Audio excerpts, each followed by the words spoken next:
Everyone, my name is Manisha Sharma. I read in class 10। तो आज हम बायोलॉजी का एक चैप्टर समझेंगे, क्लासिफिकेशन इन लिविंग ऑर्गेनिज्म, जिसका हम सबसे पहले इंट्रोडक्शन देख लें, जो हम टॉपिक आज इस चैप्टर में पढ़ेंगे। तो उसमें सबसे पहले हम बायोडाइवर्सिटी पढ़ेंगे, फिर हम इसमें क्लासिफिकेशन ऑफ लिविंग ऑर्गेनिज्म्स पढ़ेंगे, रिलेशन बिटवीन क्लासिफिकेशन इवोल्यूशन भी पढ़ेंगे, और बायोनोमेनोमेनक्लेचर और ये हायरार्की ऑफ मतलब क्लासिफिकेशन, ये 5 टॉपिक्स हैं आज हम इस चैप्टर में पढ़ेंगे। तो हम इसका छोटा सा पहले क्लासिफिकेशन देख लेते हैं। तो ये आर.एच. व्हिटेकर नाम के साइंटिस्ट, उन्होंने 1969 में ये किया था। तो इनको 5 इनमें डिवाइड किया था: मोनेरा, प्रोटिस्टा, फंजाई, प्लांटी और एनिमेलिया। तो जो मोनेरा होता है ना, वो यूनिसेलुलर होता है। मतलब यूनिसेलुलर वो होता है जो एक सेल से बना होता है, उसे यूनिसेलुलर कहते हैं। और इसका दूसरा टाइप है मल्टी सेलुलर, जो मतलब एक सेल से ज़्यादा या 2-3 ऐसे सेलों से बना होता है ना, उसे मल्टी सेलुलर कहते हैं। और ये मोनेरा प्रोकैरियोटिक भी होता है। मतलब जो प्रोकैरियोटिक होती है ना, वो प्रीवियस सेल्स होती हैं। ये न्यू सेल्स डेवलप्ड ज़्यादा सेल्स नहीं होती हैं। और जो यूकैरियोटिक होती हैं, वो न्यू डेवलप्ड सेल होती हैं। और ये प्रोटिस्टा भी यूनिसेलुलर होता है, जो हमने समझ लिया। और ये फंजाई है ना, फंजाई, प्लांटी और एनिमेलिया, ये तीनों भी तीनों मल्टी सेलुलर और यूकैरियोटिक दोनों होते हैं। तो हम इसमें नेक्स्ट तो अब इसमें आप बायोडाइवर्सिटी को डिटेल में समझेंगे। जो बायोडाइवर्सिटी होती है ना, उसकी हम डेफिनेशन पहले एक बार देख लेते हैं। Variety of life found in particular region. जो मतलब जो लाइफ होती है ना, ऐसे कोई स्पीसीज वगैरह कुछ भी हो, उसकी जो वेराइटी होती है वो अलग अलग जगह पे, जैसे उसका मतलब अलग अलग जगह पे जैसे पाई जाती है, उसे कहते हैं बायोडाइवर्सिटी। और जो बायोडाइवर्सिटी है ना, अर्थ पर अप्रॉक्स मतलब 1.7 to 1.8 मिलियन ऑर्गेनिज्म होते हैं। मतलब ये पूरे वो नहीं है, रेशियो नहीं है, अभी ये कुछ अप्रॉक्सीमेटली है, ऐसे वो काउंट नहीं कर सकते हम। और हम third topic, these organisms are different in from each other in shape. अब हम इसको कैसे क्लासिफिकेशन, ऐसे हम कैसे पहचानेंगे? तो ये होती है ना, इनकी डिफरेंट शेप होती है, साइज होता है, पैटर्न होता है, कलर होता है, और अपीयरेंस, इन सब में ये डिफरेंट होते हैं, तो अलग अलग होते हैं। और ये ऑल आर इंटर रिलेटेड होते हैं, ये सारे इंटर रिलेटेड होते हैं। तो मतलब अब हम नेक्स्ट टॉपिक देखते हैं। ये बायोडाइवर्सिटी, ये है फूड वेव। तो हम आज फूड वेव और फूड चेन में भी डिफरेंस समझेंगे। मतलब हमें लगता है फूड चेन और फूड वेव एक जैसे होते हैं, बट वो दोनों डिफरेंट होते हैं। फूड चेन ऐसे होता है, मतलब वो एक ही चेन होती है, उसकी कोई वो नहीं होता। मतलब ऐसे ये मतलब ग्रीन प्लांट है, ट्री है, इसको गॉड ने खाया, फिर गॉड को ऐसे मतलब जैकाल ने या लॉयन ने खा लिया, फिर लॉयन ऐसे डेड होता है तो फिर उसे काइट ने खा लिया, काइट जब डेड हो गया तो उसे स्नेक ने खा लिया, और फिर वो ऐसे ज़मीन में मतलब वो मिल जाता है, तो सारे वर्म्स वगैरह उसको डिकम्पोज हो जाता है, फिर उस पर अगेन मतलब उसकी एनर्जी ले ली और ग्रीन प्लांट हो गया, या फिर उसी ने ले ली, उसी प्लांट ने उसकी एनर्जी ऑब्जर्व कर ली।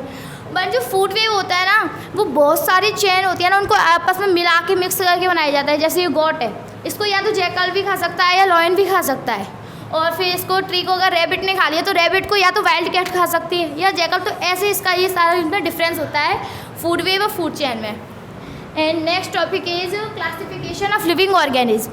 तो इसमें arrangement of organism into category, जो मतलब जो ऑर्गेनिज्म होते हैं उन्हें अलग अलग कैटेगरी में अरेंज करना ही क्लासिफिकेशन कहलाता है। तो अब इसमें सेकेंड और classification is based on similarity and dissimilarity. जो क्लासिफिकेशन होता है ना, वो सिमिलैरिटी और डिसिमिलैरिटी पर बेस्ड होता है, मतलब कैसे सेम है या अलग है उस पर ही बेस्ड होता है। And help to explain unity in diversity. और जो डाइवर्सिटी मतलब यूनिटी मतलब एक होना होता है, डाइवर्सिटी मतलब अलग अलग, तो उसको यूनिटी इन डाइवर्सिटी, एकता में भी मतलब विभिन्नता में भी एकता को एक्सप्लेन करने में ये हमें हेल्प करता है। And third is Charles Darwin first describe idea of evolution in 1859 in his book. जो ये चार्ल्स डार्विन नाम के साइंटिस्ट थे, उन्होंने 1859 में उनकी book the origin of species में जो इवोल्यूशन था ना, उसका आइडिया बताया था। अब इवोल्यूशन क्या होता है? इवोल्यूशन का मतलब होता है समय, बहुत समय के बाद उसमें चेंज होना, उसकी चीज़ों में डिफरेंस, उसे ही हम इवोल्यूशन कहते हैं। समय के साथ बदलाव को मतलब नॉर्मल भाषा में बोल सकते हैं, समय के साथ बदलाव को हम इवोल्यूशन बोलते हैं। And then next topic, relation between classification evolution, वो वही टॉपिक है मतलब ऐसे। तो जो ये थ्योरी है तो इसको हम समझेंगे। जो एक साइंटिस्ट थे, उन्होंने ये कहा था कि जो जिराफ होते हैं ना, उनकी नेक पहले छोटी भी होती थी और बड़ी भी होती थी। तो बहुत सारे थे वो ऐसे, बड़ी गर्दन वाले तो ज़्यादा अच्छे से खाना खा लेते और छोटे वाले भूखे रह जाते थे, वो पेट तक नहीं पहुँच पाते थे। तो उनके खाने की कमी से वो मर गए, उनकी मतलब वो अब उनकी ख़त्म हो गए हैं, तो इसलिए हम लंबी नेक वाले रह गए। और दूसरे कहते हैं कि मतलब जो थे ना, पहले उनकी नेक ना एकदम हिरण वगैरह उनके बराबर की थी, थी तो वो लंबी नहीं थी, बट वो खाना अच्छे से नहीं मिल पाता था उनको ऊंचे पेड़ पर, तो उन्होंने ऐसे खाना लेने के लिए ऊंची गर्दन की, तो ऐसे स्ट्रेचिंग करते हैं तो ऐसे हमारी हाइट बढ़ जाती है ना, ऐसे उन्होंने स्ट्रेचिंग की तो उनकी गर्दन ना धीरे धीरे बहुत ज़्यादा सालों में उनकी गर्दन वैसी हो गई। तो अब ये ना उनके DNA में आ गया है, तो अब ये चेंज नहीं हो सकता, वो सेम ही हो गया है ऐसा। And next binomial nomenclature. जो बायनोमियल नोमेनक्लेचर होता है ना, इसमें हाउ ऑर्गेनिज्म्स आर नेम, जो ऑर्गेनिज्म होते हैं ना वो नेम कीजिए उसकी डिटेल में, और name of organism is made up of 2 word. जो ऑर्गेनिज्म होते हैं ना उनका नेम, जो नेम होता है ना वो 2 वर्ड में होता है। हम ऐसे जो लॉयन है, हम उसे नॉर्मली लॉयन बोल देते हैं, ये हमारी लैंग्वेज है, बट जो साइंटिफिक लैंग्वेज होती है उसमें उनके अलग अलग नेम होते हैं, ऐसे प्लांट्स के होते हैं, स्पीसीज, सब चीज़ों के अलग अलग नेम होते हैं। तो आज उसको देखते हैं। तो वो 2 वर्ड से मिलता है, एक तो उसमें होता है जीनस और स्पीसीज, 2 वर्ड से मिलता है। मतलब जीनस को बोल सकते हो, जीनस मतलब जो सरनेम, ऐसे मेरा नाम है मनीषा शर्मा, तो शर्मा तो एक सरनेम हो गया, तो वो मतलब मेरी फैमिली में जितने भी मेम्बर है सब शर्मा लगाएंगे। बट जो स्पीसीज होती है वो नेम होता है, ऐसे मेरा नाम मनीषा है तो ज़रूरी है कि मेरी फैमिली में सबका नाम मनीषा थोड़ी ना होगा, सबके अलग अलग नेम होंगे, तो वो उनकी अलग वो पहचान हो जाती है। तो जैसे हम देख लेते हैं, ये इसकी ये डेफिनेशन लिख रही है, इसको जो हमने अभी एक्सप्लेन किया वही लिख रहा है इसमें। अब ये से ये है लॉयन और ये है टाइगर और ये है मतलब ये है क्या कहते हैं उसके, तेंदुआ बोलते हैं उसको, वो है ना ये है। तो ये पूरी एक ही फैमिली है, ऐसे हमारी शर्मा फैमिली हो गई, ऐसे एक ही फैमिली है। तो इसका जो जीनस है वो है पैंथेरा, इसका भी पैंथेरा, इसका भी, बट उनका स्पीसीज अलग अलग हो गया। इसका ऐसे लियो, मतलब इसे लॉयन बोल देते हैं हमें, बट ये लियो होता है इसका साइंटिफिक। ये है टाइगर, टाइग्रेस, और इसे हम जो तेंदुआ होता है इसे पार्डियोस बोलते हैं। तो इनके अलग अलग नेम हो जाते हैं, साइंटिफिक नेम। सॉरी ये बायनोमियल नोमेनक्लेचर में अभी हम समझेंगे। तो ये हमें बहुत सारे एग्जांपल्स मतलब ये ऑप्शन दिए गए हैं। अब हम इन टॉपिक्स को देखेंगे, एक एक करके पढ़ेंगे और फिर देखते हैं कि कौन कौन इसमें जो मैच होता है, फिर जो नहीं होगा लास्ट में इसका एक आंसर निकल जाएगा जो सही होगा। Genus is written always first. जो जीनस होता है ना, मैंने बताया वो सरनेम होता है, वो सबसे पहले लिखा जाता है। तो हम इसमें देखते हैं, जो जीनस है ना वो सब में लिखा है, पैंथेरा, पैंथेरा, तो भी तो ये सारे हैं। और फिर सेकंड है कि जो फर्स्ट लेटर इज कैपिटलाइज, तो जो पहला लेटर होता है ना वो मतलब कैपिटल होता है। तो देखते हैं, तो सर ऑन कर दिए।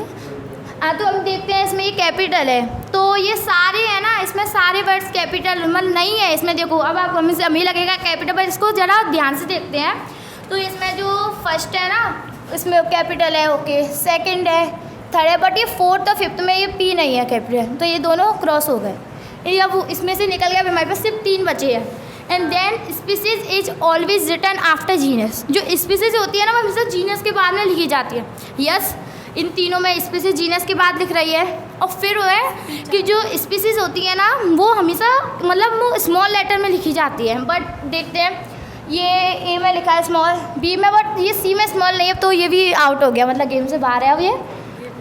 अब हम इसमें देखेंगे both name are printed at italics. जो इटैलिक्स लैंग्वेज होती है ना उसका मतलब है ऐसे टेढ़ा लिखते हैं, ऐसे सीधा हम लिखते हैं वैसे नहीं, उसको थोड़ा सा टेढ़ा करके लिखा जाता है। तो देखते हैं, ए में बिल्कुल सीधा है, तो ये तो ख़त्म है गेम से, अब ये एकदम आउट है। अब विनर है गेम का बी नंबर, तो यही है हमारा विनर। तो पैंथेरा ये वाला सही लिखा है। तो अब हम इसको लिखेंगे ना बायनोमियल नंबर, इसके स्पीसीज़ को नाम आप ध्यान से देख लीजिए, ऐसे लिखा जाएगा। इससे आपके गलत हो सकते हैं, ऐसे आपने इटैलिक्स में नहीं लिखा तो वो गलत हो जाएगा। So that's all.